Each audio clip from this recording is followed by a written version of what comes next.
stumbled on a bunch of junk of mine in a shoebox the other night.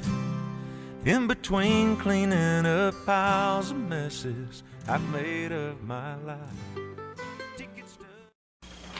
Can you tell us some stories that your grandmother shared with you about living in Mobile, Alabama during the Depression era? My grandmother always lived right up the street from us during most of my elementary school years, and I was her favorite. I guess we all say that, but I really was her favorite. So I would always go on Friday nights to her little apartment that was up the street, and she, for as long as I've ever known her or spent time with her, she always had this sitting on her dresser.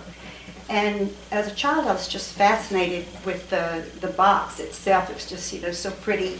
And then after I began to realize what she kept inside and how emotional she would get when she would begin to take the pictures out. And I guess I found early on that if I asked just the right questions, she would start to tell me the stories that I wanted to hear again. And I kind of had my favorites, but my grandmother kept the pictures in a certain order. So I kind of had to prompt her through the first couple of ones till she would get to the exciting stories or the sad stories, the funny stories. And then when we were through, she'd put them back in the same order. And the next Friday night, we'd kind of do that all over again. And I never tired of hearing it. And they were family that I never met, but they were the family that I came to know because of the stories that my grandmother told me about the pictures. My mother was the oldest. My grandmother had 3 children. It's my mother, Opal, the middle boy, Richard, it's Warren. These were their school day pictures, 1936. They never lived in the same house, in the same community very long, because they had to go where either the railroad was building or where they could sharecrop a little bit or where they could, get some work here, and they would stay on one side of the Alabama line, or they would go over into Mississippi when the work would run out there and times would get hard. They'd go back. And so my mother and her 2 younger brothers were never able to be in school for more than just a month or so at the time at the same school. And some communities were so small that they didn't have schools. And so they kind of really felt lucky if they were able to go to the same school for maybe 2, even 3 months. Well, in 1936, they were able to be in the community of Geiger, Alabama for long enough that the nearby school where they were going was going to have a Christmas party.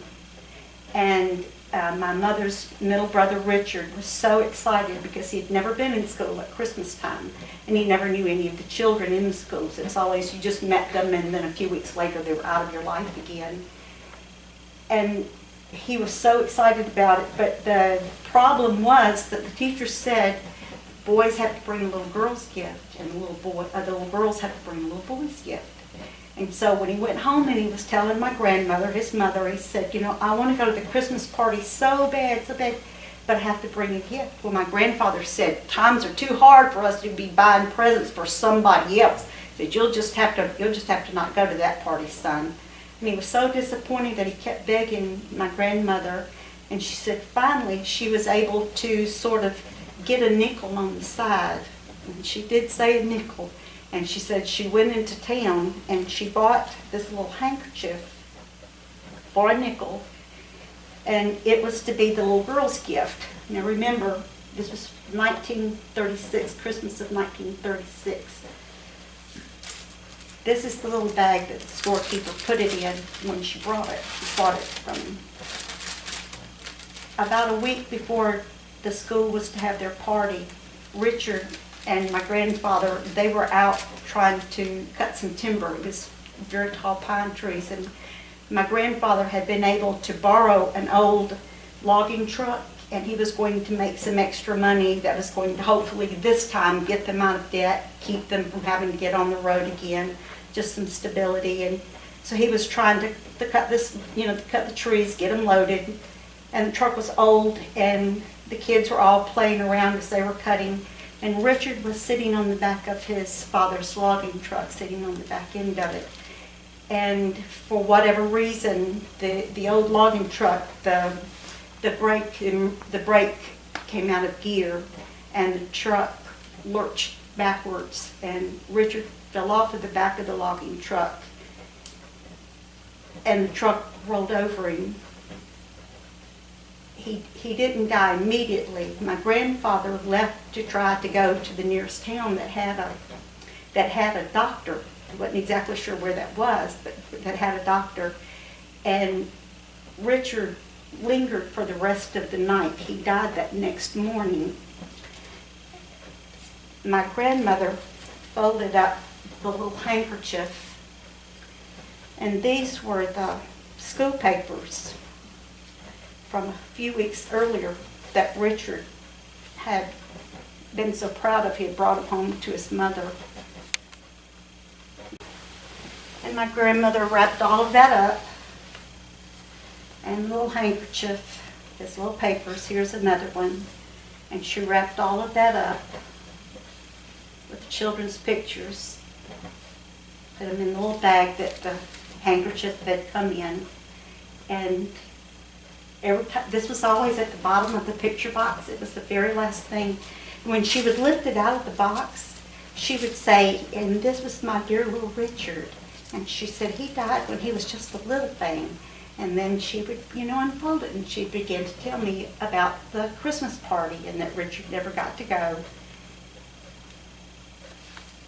When I was little, I used to love the way that the handkerchief smelled, because when I smelled it, it always felt like time to me. It smelled like the box, and the box was time, and the handkerchief smelled like time. And it kept Richard alive.